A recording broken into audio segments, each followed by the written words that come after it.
Folks, this is my Craftsman LT 2000 riding mower. It's about 10 years old. It's a 2008 model.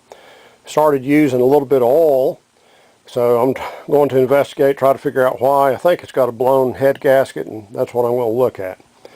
First thing to do is to remove your engine cover. I've already taken the screws out of it, disconnected the light cable. Uses 4 little small screws that mount to the hinge of the cabin of the top. It's down in here. I've already taken this loose.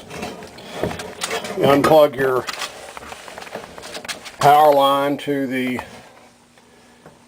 lights, and then you can take these 4 screws out and your cover should lift right off. Next, you're going to remove your engine cover. There are 4 screws, bolts that hold this on. 2 are longer than the other ones. The 2 long ones go in the rear. 2 shorter ones go in the front. Then we take those 4 screws out, and this cover lifts right off.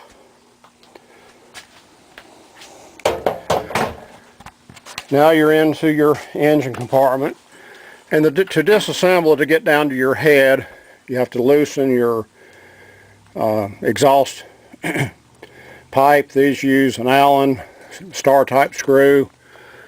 Your intake manifold, this is plastic, so you need to be real careful with that. Take these 2 bolts out. Then take these 4 bolts out to remove the valve cover. And then you've got a series of head bolts underneath and to loosen your head. This is your spark plug. I'm going to take the plug out. But that's the beginning stages to disassemble the head from this engine. Okay, I've removed your intake manifold. These are 2 3/8" bolts that hold this on. I've removed the exhaust manifold. There are 2 Allen screws that hold this on. And I've removed the valve cover. There are 4 3/8" bolts that hold this on. This valve cover did not have a gasket. It had been put back together or installed originally with an RTV seal in it, looks like. I'll probably put it back the same way. Now the next step will be to loosen the head bolts, and I'll also need to take off this support for the exhaust pipe. Looks to be like a 3/8" bolt here. But then you've got your head bolts.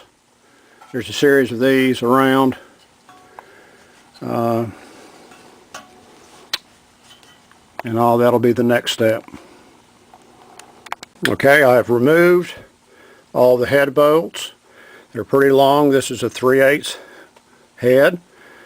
Just taking all the head bolts off. Just barely had to bump this. The top head bolts appear to be pretty loose. Maybe while it was leaking. Anyway, I'm getting ready to pull the head. Okay, I've removed the head. You'll notice inside on top of the valves, on the bottom of the valves, a lot of burnt oil. So there's been oil getting into the cylinder. These are your push rods, and the top one is steel, the bottom one is aluminum, and they have to go back in that same position. So just remember that, top steel, bottom aluminum. I'll clean this head up real good and before I reinstall. Most of the time the leaks on these occur right in this area right here. So now I'm going to look at the head gasket and see if I can tell.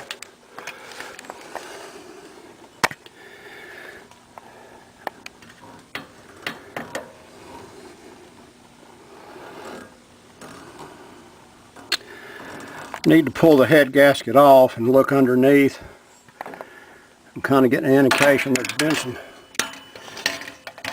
blow by right in this area right here. You see the black carbon kind of going through right here. But anyway, I'll take this gasket out and investigate that a little further. Okay, I've removed the head gasket, and it does look like I've got an area about right in here where there's been some blow by. I'll clean this up better, get all the residue off of this. It's best to clean this with, don't scrape it, but clean it with some lubricant and real very fine sandpaper, 400 grit or better. Sandpaper, clean this head up. I'll get all the carbon off this head and put a new gasket on and go from there. Okay, I've finished cleaning the head and the cylinder. Took all the old gasket material off using WD-40 and a 400 grit wet dry type sandpaper. That worked pretty well. Took a little while. Cleaned the top of the cylinder, the piston. Inside of the cylinder looks good. It's no scoring or anything. I had checked the compression before I started and it all checked good. So all that is in pretty good shape. Cylinder head, same thing. I cleaned it up using the same process, using the 400 grit. I bought a little pad like this and then cut off some pieces for small areas and like inside around the valves. But this cleaned it pretty well. So I'm about ready to start putting it back together. There's no need to work on the valves. They seem to be in good shape, so no point in taking out. Now these valves have a little cap on top of them. You don't want to lose those. Those gives a larger surface for the rocker arms to work on. Took out the push rods and labeled them, which one goes where and which one went to the valves, which end went to the valves. So just top to valve and bottom to valve. Again, this bottom one is aluminum, so you don't want to put it on the top end. That's where you got your most pressure. Just waiting on the gasket. I've got it on order. When I get it, I'll start doing the reassemble. And hopefully this will take care of my problem. I'll finish up the video once I start to do the reassemble. Okay, I've installed the new head gasket. Just hand tighten all the head bolts. Put the push rods back in. I'll work these in underneath the rocker arms into where the slot without changing the adjustment. That way hopefully I won't have to adjust the valve clearances. But now I'm going to torque these to 220 inch-pounds, about 18 foot-pounds. And then I'll start putting the intake manifold, the exhaust manifold here, and the valve cover back on. But I hand rotated the engine just to make sure the valve push rods are in the right spot, and they appear to be. You can see them moving up and down.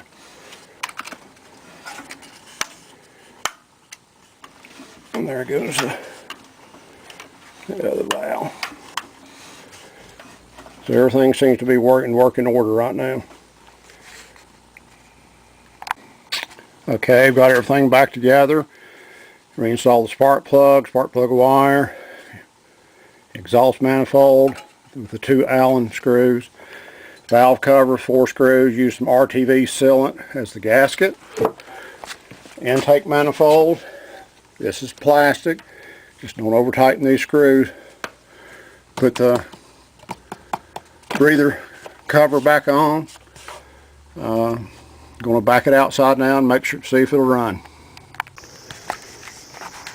Okay, all back together. After further investigation, you really don't need to take these screws out to remove that hood. You can pick it up from this hinge point and it'll slide right off the tractor. But anyway, it's all back together. So far, so good. Again, thanks for looking.